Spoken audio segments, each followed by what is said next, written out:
In today's video, I'm going to teach you how to add an inventory item in Xero. Whether you're managing a growing business or just keeping track of your household expenses, being able to effectively manage your inventory in Xero is an important skill. So let's dive right in. First, you'll want to open the Xero website. If you haven't already logged in, go ahead and enter your credentials to access your dashboard. It's crucial to be logged into the right organization, so double check if you're working with multiple accounts.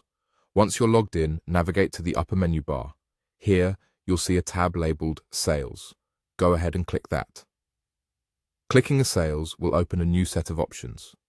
From this list, you'll want to select Products and Services. This section is where Xero keeps track of all your stock items and services you offer, making it easy to manage what's coming in and out of your inventory. Not only does this feature help with organization, but it also provides clarity for reporting purposes. Now you'll want to look for the option to add a new item. On the page, there should be a button labeled New Item. Click it.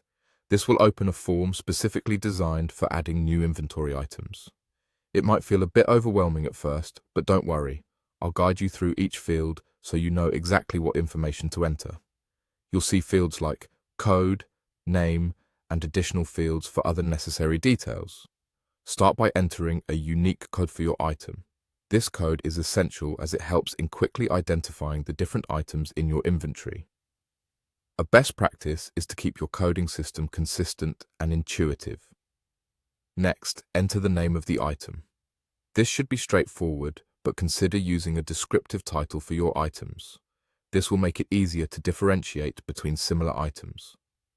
Take your time with entering any other necessary details that your business might require, such as item description, sales price, or cost price if applicable. Be as detailed as possible. The more information you provide now, the less you'll have to correct later. Once you've filled out all the fields, take a moment to review the information you've entered. Make sure everything is accurate, as this will prevent any confusion down the line. Accuracy in setting up your inventory can save you tons of time and eliminate discrepancies in your records.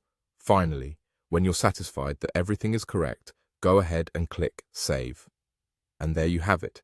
You've successfully added a new inventory item to Xero.